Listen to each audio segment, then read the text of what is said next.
Comment rédiger une lettre de motivation? Je fais suite à la vidéo que j'ai fait ce matin pour aller plus loin, pour compléter les choses. Je ne suis pas un spécialiste des RH, mais pour moi, recevoir chaque semaine des candidatures avec des lettres de motivation qu'on sait très bien qu'elles sont copiées-collées d'une candidature à l'autre, d'une entreprise à l'autre, c'est quand même vachement dommage parce que ça donne juste pas envie d'y répondre. Et donc, quelques petits conseils selon moi. Prenez ou ne prenez pas, faites ce que vous voulez.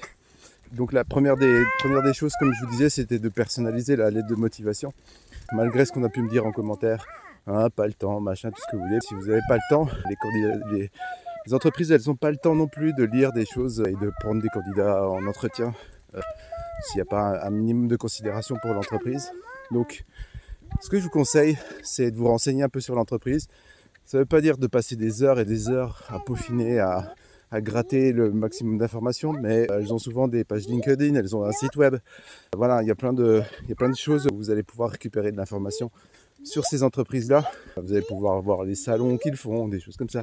Voilà, les produits qu'ils proposent, les services, ce qui les différencie. Et aussi, ce que je vous suggère de faire, c'est d'utiliser ChatGPT, qui va peut-être pouvoir vous donner des pistes d'information et potentiellement même vous aider à commencer à rédiger votre lettre de motivation. Et même avec les infos que vous aurez glanées par ailleurs, utilisez ChatGPT pour partir sur votre lettre de motivation comme ça. Le but de la lettre de motivation, pour moi, ce que j'ai appris et que je trouve très efficace, gardez ou ne gardez pas, encore une fois, faites ce que vous voulez, c'est de le faire en 3 parties. Le vous, moi et nous. Les 3 parties comme ça. Le vous, c'est vous êtes une entreprise innovante, blablabla, tout ce que vous avez pu glaner sur cette entreprise et vous allez pouvoir montrer que vous avez de l'intérêt justement pour cette entreprise. Le lecteur va pouvoir se dire ah ouais, effectivement il nous a bien situé, il nous connaît bien, en tout cas un minimum. La deuxième partie, donc après le vous qui concerne l'entreprise, la deuxième partie c'est le moi, c'est-à-dire je. Vous allez pouvoir dire je suis étudiant, j'ai appris ceci, cela, etc. etc. Voilà, vous allez pouvoir montrer un peu vos valeurs, vos qualités, ce genre de choses. Et donc ça, c'est la deuxième partie de votre lettre de motivation. Et la troisième partie, ce serait le nous. Et celui-là, il est super intéressant, super important, parce que vous allez présenter une projection un peu de ce que vous allez pouvoir apporter à l'entreprise. Ce que selon vous, vous aimeriez apporter à l'entreprise. Et vous apporter à l'entreprise et aussi que l'entreprise vous apporte. Parce que c'est important aussi. Considérer que les employeurs ne sont pas simplement toujours là que pour remplir des tâches par quelqu'un.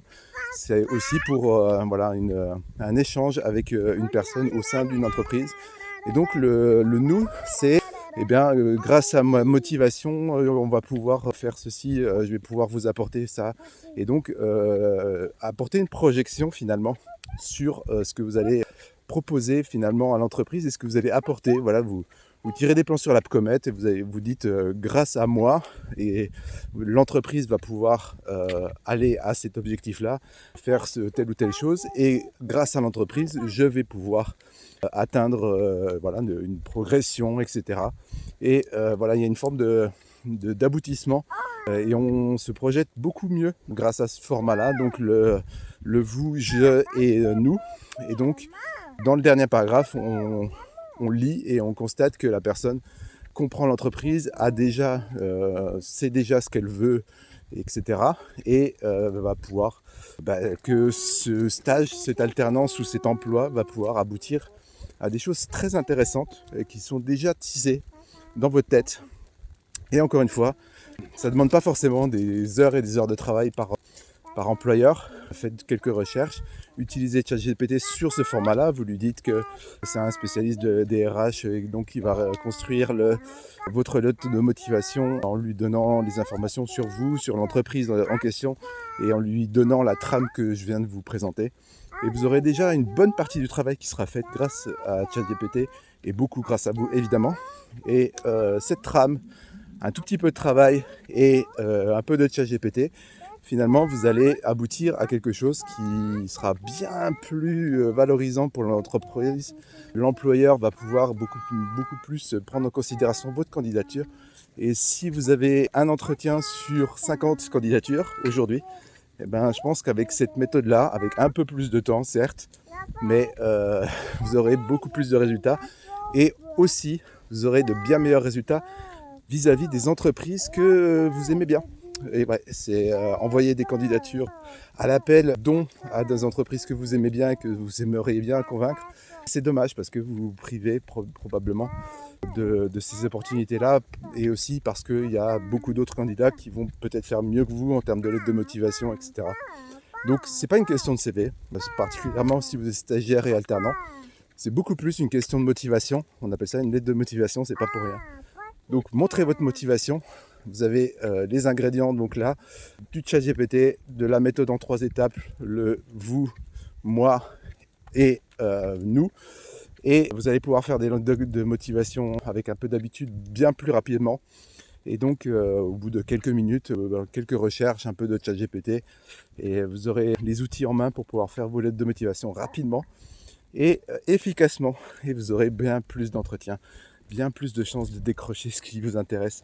Et franchement, plutôt que de passer à côté de 49 candidatures ratées et la 50e qui est réussie, mais pas forcément dans l'entreprise que vous préféreriez, eh ben, vous aurez peut-être 50 candidatures, peut-être moins, peut-être 20. Vous aurez le temps d'en faire que 20, mais dans les 20, ben, vous aurez probablement touché des personnes bien plus efficacement. Donc vous aurez peut-être 5 entretiens et vous décrocherez sans doute un meilleur stage, une meilleure alternance, un meilleur job, parce que vous aurez fait les efforts. Et faire les efforts dans une lettre de motivation, ça prouve que vous allez faire les efforts ensuite dans votre job. Donc ça sera top, ça sera super bien considéré. Voilà, je vous souhaite un bon courage pour votre lettre de motivation, pour vos lettres de motivation, et j'espère que ces conseils vous seront utiles. Si c'est le cas, si ça vous a plu, likez, commentez, abonnez-vous. Comme d'hab. Ciao!